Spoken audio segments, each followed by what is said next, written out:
아, 뭐 어린아이들도 벌써 그 우크라이나에는 200명 이상 애들이 예, 죽음을 당하고 그 많은 군인들이 아, 정말 하지만 그 나라를 또 사랑하는 마음으로 대통령부터 시작해서 모든 국민들이 어쨌든 싸울 수 있는 대로 싸우고 항전하는 모습을 우리는 사실 화면을 통해 또 혹은 또 뉴스 기사를 통해서 보는 것만으로 우리는 사실 다 체감할 수는 없습니다.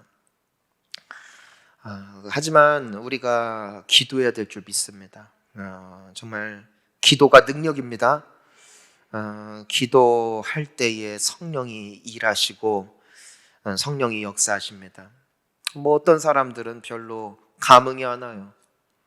전쟁인데 무슨 기도가 필요하냐는 것이에요. 근데 여러분 이 사실을 아셔야 됩니다. 분열은 영적 사건입니다. 모든 사람들의 마음이 분열되고 생각이 분열되어졌던 시작은 죄로부터 말미암았다는 사실을 우리는 성경을 통해 봅니다. 하나님이 세상을 창조하셨을 때 참 보기 좋았습니다. 아담과 하와는 하나 되었고 하나님과 하나 되었습니다. 하지만 그들이 죄를 짓게 되어지자 다가오시는 하나님을 피해 도망갑니다. 그리고 숨습니다. 그토록 서로를 아끼고 하나 되었던 부부가 죄를 기점으로 갈라집니다. 하나님이 아담에게 물으세요. 너가 왜 내가 먹지 말라 한 나무의 실과를 먹었느냐? 당신이 내게 주어 함께 있게 한 여인이 나로 하여금 먹게 했습니다. 그러니까 첫 번째 타겟이 누구예요? 하나님. 당신이 내게 줬다. 그러니까 이제 하나님을 원망하는 거예요. 그리고 이 여자가 이제는 이 사람을 탓하는 것이죠. 분열의 시작이에요. 하와는 뭐예요? 하나님 내가 약했습니다. 내가 잘못했습니다. 나의 부족함 때문이었습니다. 라고 했다면 얼마나 좋았을까. 하지만 죄의 본능은 철저히 자기 중심입니다. 죄의 본능은 철저히 자기 중심이에요. 나의 유익을 위해서, 나의 이익을 위해서라면 어떠한 것도 서슴지 않는 것이 죄의 본능. 그러니까 여자가 뭐라고요? 뱀이 나로 깨어 먹게 하였으므로. 그러니까 내 탓이 아니라 누구 탓이라는 거예요? 네, 뱀 탓이다. 이것이 죄의 기원입니다. 여러분 이 원수 마귀는 사람들로 하여금 단 하나만 그들이 실수를 범하기를 원했습니다. 그것은 바로 하나님으로부터 분열이에요. 아담과 하와가 하나님과 약속 안에 언약 안에 하나 있을 때 그들은 행복했고 평안했고 하나 되어짐이 있었지만 마귀가 한 것은 단 하나, 하나님과 우리를 분열시키는 거예요. 무엇을 통하여? 하나님과의 언약을 깨트림으로, 하나님과의 약속을 어김으로써 하나님과 인간의 관계를 분열시키는 것, 이것만이 마귀의 유일한 목적이었습니다. 자, 하나님과 분열되자 인간들은 다 분열됩니다. 오늘날도 원수 마귀가 우리에게 유혹하는 유일한 한 가지가 있다면 하나님으로부터 분열이요, 은혜로부터 분열입니다. 여러분 우리가 먹고 마실 수 있는 것, 취미 생활할 수 있는 것, 놀 수 있는 것, 즐길 수 있는 것, 가족들과 함께 추억을 쌓을 수 있는 것, 그것이 어찌 죄라고 할 수가 있겠습니까? 그것이 어찌 잘못된 것이라고 말할 수가 있겠습니까? 하지만 문제가 뭐냐면은 마귀는 그 좋은 것을 통하여 우리의 시선과 마음을 하나님께 나아오는 자리로부터 멀어지게 만들기 때문에 그것이 위기라는 것입니다. 코로나의 가장 큰 도전이 무엇인가? 내가 코로나에 걸리느냐 안 걸리느냐, 물론 이것도 큰 것이에요. 하지만 이것으로 인하여 내 믿음이 무너지고 하나님께 나오는 자리로부터 멀어지고 하나님께 엎드리는 자리로부터 멀어지게 만드는 것이 도구가 되어진다면 코로나는 위기가 된다는 것이에요. 하지만 이것을 통하여 우리가 하나님을 더 가까이 할 수 있다면 코로나는 축복이 될 줄 믿습니다. 그러니까 우리가 이 영적인 흐름을 잘 봐야 돼요. 자, 보세요. 왜 러시아와 우크라이나 속에 전쟁이 일어나는가? 왜 전쟁이 일어나는 것이에요? 이 안에 어떤 영이 역사하는 거예요? 분열이라고. 갈등과 이념의 다툼, 그리고 자기 이익을 위하여. 그러니까 선전포고하는 거예요. 결국에는 그 속에 무엇이 있는 거예요? 욕심이 있는 거예요. 우리나라, 우리 국민, 결국 자기 욕심, 기만이 전쟁을 시작하게 만드는 것이고, 그 목적을 이룰 때까지는 총과 칼을 거두지 않겠다는 것. 결국 본질은 같아요. 죄의 삭은 사망이라는 것이. 여러분, 총성이 오가는 것도 전쟁이겠지만 우리나라도 지금 전쟁 속에 있어요. 이제는 대선을 앞두고 있는데, 여러분, 우리는 이 저주를 끊어야 될 줄 믿습니다. 무엇이 저주냐? 분열이 저주예요. 경상도 전라도 나누고, 여당 야당 찢어지고, 무슨 이 대선에 나오는 후보들도 보면은 막 서로를 욕하고 막 이간질하고 약함을 들춰내고 서로의 어떤 그 감정의 골만 깊어지고, 결국에는 무엇을 위함인가? 무엇을 위해 싸우는가? 단 하나예요. 내가 살기 위해 상대방을 죽이는 것. 이건 축복이 아니더라고요. 이것은 죄로부터 말미암은 저주입니다. 하나님으로부터 떨어진 모든 인간들에게서 나타나는 죄의 결과라는 것이에요. 여러분, 가정에서 배우자와의 관계, 자녀와 부모와의 관계가 서먹하고 서로가 불편하고 서로를 멀리하는 것이 어느샌가 이 땅에 있어서 많은 사람들에게 당연한 문화가 된 거예요. 문화가. 결혼해봐라. 막 놀리면서 웃어요. 니네 지금은 너무 좋지? 5년만 지나봐, 1년만 지나봐. 조소하고 그것에 대하여 깔봐요. 왜? 너도 내가 그랬던 것처럼 똑같은 분열의 저주를 받게 될 거야 라는 이 사상이 우리의 이 영혼 깊숙한 곳에 깔려 있기 때문에 그와 같은 모습을 기대하지 못하고, 밖에서 나가면은 남편은 맨날 아내에 대하여 궁시렁궁시렁, 아내는 밖에 나가서 남편에 대하여 궁시렁궁시렁. 근데 또 서로가 말이 맞아. 우리 남편도 그랬어, 내 아내도 그래, 뭐 사는 게 다 똑같지. 근데 그것이 사는 거래요. 당연한 거래요. 여러분, 맹인밖에 없는 땅은요, 볼 수 있는 자가 비정상입니다. 문둥병자만 모여 있는 땅에서는요, 사지가 멀쩡한 일반인이 비정상이 되는 것이에요. 어찌 그것이 정상이라 할 수가 있겠냐는 것입니다. 여러분, 유다서 1장 19절 말씀을 보니까 이렇게 적혀 있어요. 함께 읽습니다. 이 사람들은 분열을 일으키는 자며 육에 속한 자며 성령이 없는 자니라. 자, 보니까 육에 속한 자, 그리고 성령이 없는 자들에게서 나타나는 특징이 뭐다? 분열이다. 가정이 분열되고, 교회가 분열되고, 국가가 분열되고, 이 모든 것이 무엇으로 말미암았다는 것이요? 내가 육에 속한 증거다. 나에게 성령이 없을 때에 나타나는 증거, 그것이 바로 분열에 있다는 것이에요. 사랑하는 성도님 여러분, 속지 마시기를 축원합니다. 우리는 영적으로 깨어 있어야 돼요. 우리가 싸우는 싸움은 혈과 육의 싸움이 아니요, 어둠의 권세를 잡고 있는 그 악한 영을 대함이라는 이 하나님의 말씀은 오늘날도 유효하다는 것이에요. 그 사람이 문제가 아니라, 그 상황이 문제가 아니라, 이것은 영적인 문제라는 것이에요. 우리에게 주의 영이 임하고 내가 다시 영의 사람이 되어질 때에 분열의 영은 떠나갈 줄 믿습니다. 하나 되는 것이요.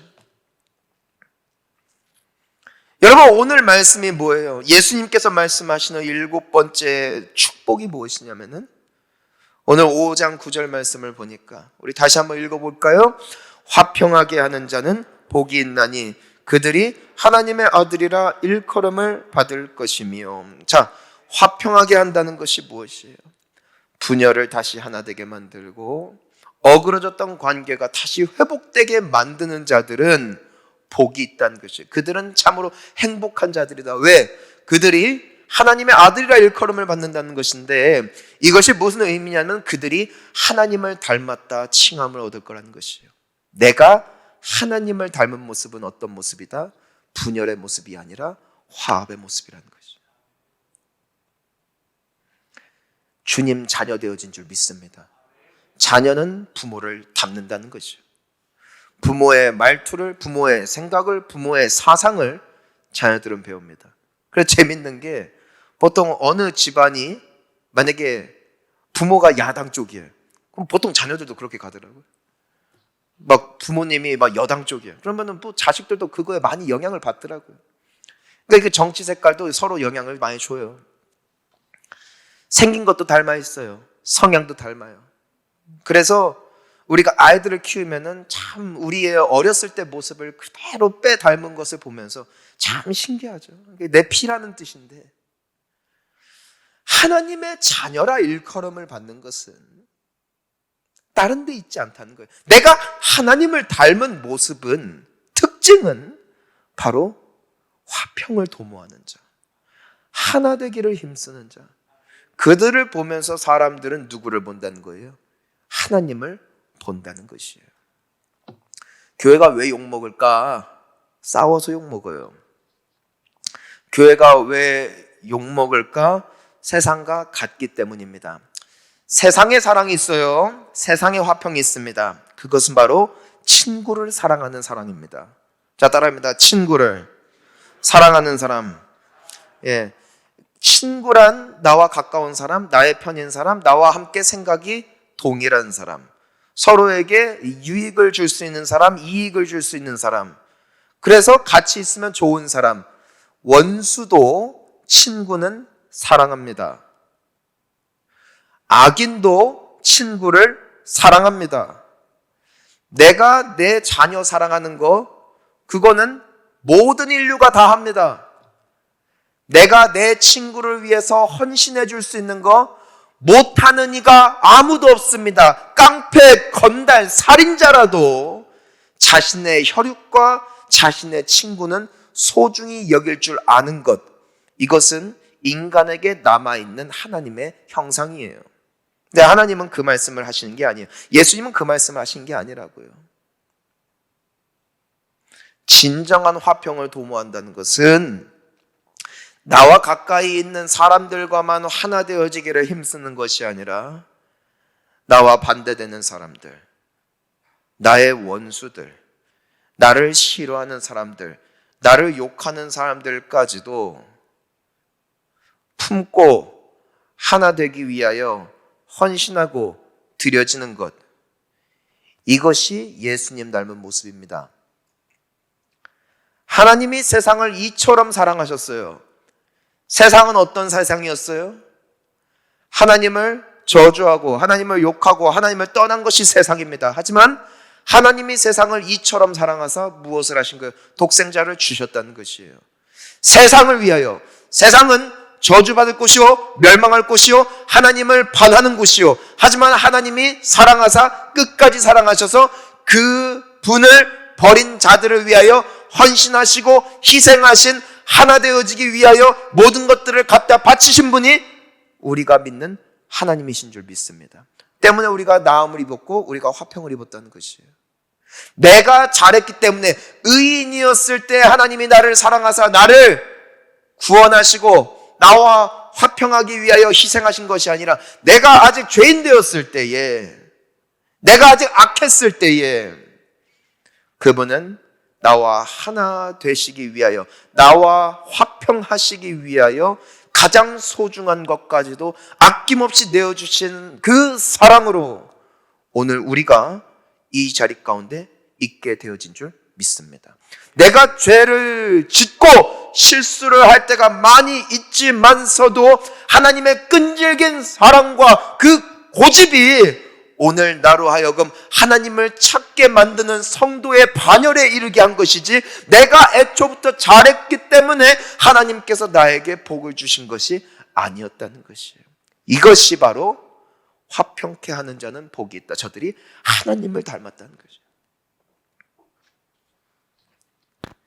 고린도전서 14장 33절을 보니까 하나님의 별명이 나와요. 우리 함께 읽어봅니다.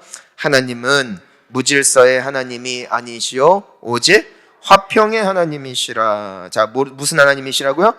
네, 화평의 하나님이시다. 그러니까 하나님께서는 하나 되게 하시는 분.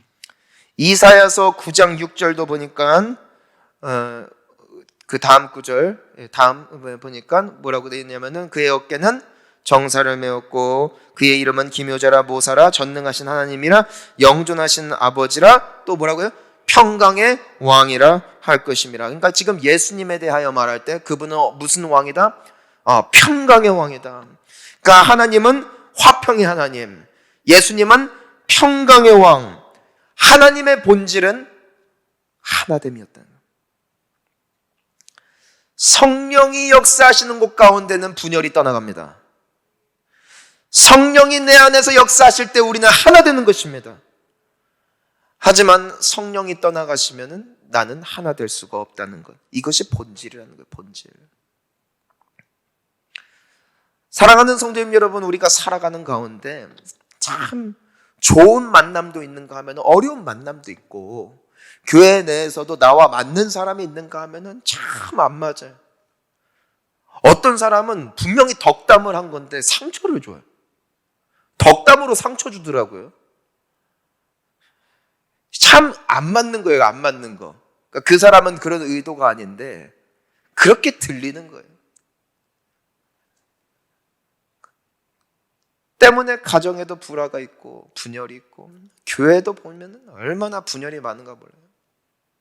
여러분, 그건 죄의 본능이지 은혜가 아닙니다. 예수 그리스도의 능력의 이름으로 이 분열의 저주를 끊는 우리가 될 수 있기를 주님의 이름으로 축원하는 것입니다. 여러분, 예수님이 오셔서 하신 일이 한 가지가 있어요. 딱 한 가지. 그게 뭐냐면은 나와 하나님의 관계를 화평케 하는 것입니다. 나와 하나님의 관계를 화평케 할 때에 비로소 나의 영이 우리 주님으로 말미암아 회복되고, 주님과 화평할 때에 우리가 하나 될 수 있기 때문에. 그래서 골로새서 1장 20절 말씀 우리 한번 읽어봅니다. 시작. 그의 십자가의 피로 화평을 이루사. 여기까지만 읽을게요. 자, 다시 읽습니다. 그의 십자가의 피로 화평을 이루사. 자, 무엇으로 화평을 이뤘어요? 십자가의 피로. 화평을 위하여 필요한 첫 번째가 있어요. 그것은 바로 자기 희생이에요. 내가 죽어야 평화가 임합니다. 내 고집이 살면 평화는 깨집니다. 여러분, 싸우는 모든 특징은 뭐냐면요, 내가 시퍼렇게 살아있었어요. 자기 고집, 자기 주장을 끊임없이 관철시켜요. 내 주장이 납득될 때까지 끊임없이 싸우는 거예요. 그러니까 내가 살아있으면 화평은 깨져요. 예수님은 십자가에 죽으셨어요. 예수님이 산 게 아니라 예수님은 우리를 위하여 자기 자신을 죽이셨다고요. 그로 말미암아 화평을 이루셨어요. 에베소서 2장 14절 말씀도 함께 읽습니다. 시작. 그는 우리의 화평이신지라 둘로 하나를 만드사 원수된 것 곧 중간에 막힌 담을 자기 육체로 하시고. 무엇으로 하셨다고요? 자기 육체로 하셨다는 것이에요. 그러니까 예수님께는 헌신이 있었다는 거예요. 가만히 앉아서 성령만 부어줄게 하신 게 아니라 스스로를 내어 던지셨다고요. 무엇을 위하여? 화평을 위하여. 여러분, 하나 되기 위하면은 피 흘리기까지 싸움이 필요하다. 나 자신을 철저하게 죽여야 돼. 여러분, 이것이 얼마나 힘든가. 그 사람을 향한 좋지 않은 기억이 있다는 것이요. 나를 향한 그들의 저주가 남아있고 내 안에 여전히 쓰디쓴 상처가 남아있는데 그것을 딛고 나 자신을 내려놓고 평화의 손길, 화해의 손길을 내민다는 것은 이건 보통 일이 아닙니다. 저주받은 세상을 위하여 창조주이신 하나님을 알아보지 못하는 이들로 인하여 얻어맞고 십자가에 달려 죽는 것은 보통 힘든 게 아닙니다. 하지만 희생 없이는 열매가 없는 거예요. 하늘의 씨앗의 땅에 떨어져 썩어져서 그 싹이 뿌리를 내리고 열매를 맺지 아니한 채 시퍼렇게 살아있다면 열매는 없는 거예요. 하지만 죽어야 되는 거예요. 내가 죽어야 평화가 임하는 거예요. 내 가정에서 내가 죽어야 평화가 임하는 거예요. 네 교회에서 나의 자아와 나의 고집이 죽어야 하나 되어짐이 이루어지는 것이에요. 하나 될지어다. 여러분들의 결단이 필요하다. 자녀와의 갈등에서 내가 죽어 내 고집과 나의 계획과 그들을 향한 뜻이 무너지지 않는 이상 나와 자녀는 하나 될 수가 없어요. 내가 십자가에 못 박혀야 돼요. 그때 우리는 주님 닮은 한 사람이 되어질 줄 믿습니다. 여러분, 예수님께서 또한 우리에게 보여주신 화평을 이루는 두 번째 방법. 첫 번째는 내가 죽어야 돼요. 근데 죽기가 너무 힘들어요. 너무 힘들어. 그래서 예수님은 기도하셨어요. 자, 우리 요한복음 17장 22절 함께 읽습니다. 내게 주신 영광을 내가 그들에게 주었사오니 이는 우리가 하나 된 것 같이 그들도 하나가 되게 하려 함이니이다. 예수님은 기도하셨어요. 무엇을 위하여? 하나님, 당신과 내가 하나인 것처럼 저들도 하나 되어지게 하여 주시옵소서. 예수님의 기도가 있었다는 것이에요. 기도가. 즉, 다시 한번 말씀드립니다. 분열은 영적인 일입니다. 하나 되어짐도 성령의 개입하심이 필요하다는 것이에요. 기도가 필요하다는 것이에요.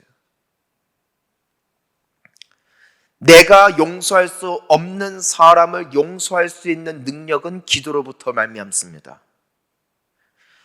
나에게 원수 되어진 그 사람을 그 불편한 자리를 찾아가는 데에는 주님의 은혜가 필요합니다. 나의 욕심과 자아를 내려놓는 데에는 나의 열심이 아니라 나의 최선이 아니라 주님의 역사가 필요하다는 것입니다. 아멘이 안 나오잖아. 왜 안 나와요? 어렵거든요. 그 인간 생각만 해도 짜증나거든. 왜 그래요? 내가 육신이기 때문이에요.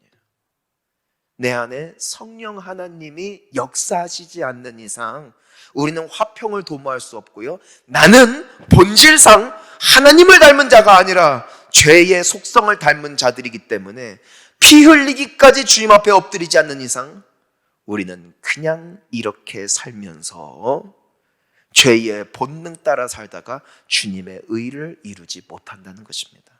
저는 우리 서산본향교회가 서로가 서로를 정말 사랑하고 원수 없는 교회 되기를 주님의 이름으로 축원하는 것입니다. 저는 여러분들이 한 사람 한 사람이 다 눈 마주치고 인사해도 전혀 거리낌이 없는 평화의 영이 우리 모두의 심령 가운데 임하기를 주님의 이름으로 축복합니다. 그러니까 기도해야 돼요. 만약에 나에게 거리끼는 그 사람이 있다면 기도해야 돼요. 이건 영적인 일이에요. 사건이 아니라 영적인 거예요. 사건이 있다 할지라도 주의 영으로 충만한 자는 그 사건을 지워버리고 주님의 사랑을 품게 될 줄 믿습니다. 그러니까 요셉은 형들을 향한 원망이 가득할 수 있었지만 그의 안에 하나님의 영이 계시니까 형들이 팔아넘긴 사건을 사건으로 마음속에 담아두는 것이 아니라 그것을 하나님의 은혜였노라고, 나를 성장시키고 당신들을 구원하기 위한 하나님의 뜻이었다고 그것을 은혜로 해석하니까 형들을 용서하고 요셉의 한 사람의 그 헌신과 희생으로 그 모든 가족이 다시 새롭게 시작할 수 있는 은혜를 입게 된 거예요. 여러분, 지나간 과거는 주워 담을 수 없어요. 그때 내가 받은 상처와 그 아픔을 주워 담을 수 없어요. 하지만 내가 주의 영으로 말미암아 다시 서게 되어질 때 요셉의 해석이 나의 해석이 되어지고, 요셉의 용서가 나의 용서가 되어지고, 요셉의 복이 나의 복이 되어질 줄 믿습니다. 그때 사람들은 하나님을 본다는 것이에요. 마지막으로 에베소서 4장 3절 말씀을 우리 함께 읽겠습니다. 시작. 평안에 매는 줄로 성령이 하나 되게 하신 것을 힘써 지키라. 아멘. 여러분, 실타래도 묶인 채 오랜 시간 방치하면 나중에 못 풀어요. 근데 딱 꼬였을 때 바로 풀면 풀려요. 평화는 찾는 것도 중요하지만 지키는 것도 너무 중요합니다. 여러분, 지금 여러분들과 잘 지내는 사람들에게 더 잘하시기를 축복합니다.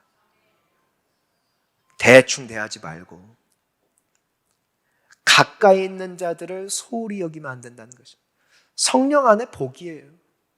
그게 복이에요. 그걸 지키기 위해 힘써야 돼요. 만약에 조금 어긋나면 빨리 풀기 위해 노력해야 돼요. 1년 지나고 2년 지나고 3년 지나잖아요. 진짜 원수가 돼요. 왜 원수인 줄 알아요? 풀지를 못해. 나중에는 풀고 싶어도 민망해서 못 풀어요. 민망해서. 그러면 그러고 살아요. 이 모든 저주의 역사는 예수 안에 다 끊어지기를 축원합니다. 평안은 지키는 거예요. 화평은 지키기 위하여 애쓰는 거예요. 힘써 지키래요. 그러니까 화평을 지키는 것이 쉽다면 힘써 지키란 말을 할 필요가 없어요. 아니, 이 문구가 있을 필요가 없는 것이에요. 하지만 힘써 지키래요. 왜? 우리의 죄의 본능은 끊임없는 분열이에요. 그래서 우리 장로님들과 함께 이 당회를 할 때마다, 우리는 늘 시작할 때마다 함께 기도해요. 모일 때마다 기도해요. 더 기도하기를 애써요. 왜? 지금 너무 좋지만 깨지는 것은 순간임을 우리는 알아요. 왜? 죄의 본능이 있기 때문에. 권사회들 속에, 안수집사 속에, 이 모든 목장 속에 기도를 힘써야 되는 이유는 성령 안에 이것을 지키기 위하여 우리가 힘쓰지 않으면 순식간에 파와 파로 다 찢어질 수밖에 없는 이 엄청난 영적 공격이 우리 앞에 직면해 있기 때문입니다. 화평하게 하는 자는 복이 있나니 그들이 하나님의 아들이라 일컬음을 받을 것이요. 사랑하는 성도님 여러분, 여러분 때문에 회복되기를 축원합니다. 여러분들의 인생에 원수는 다 떠나가기를 축원하고 그들과 하나 되어지는 요셉의 축복, 우리 예수님을 닮은 축복이 우리 모두에게 임할 수 있기를 주님의 이름으로 축복합니다. 우리 이 시간 함께 기도합니다.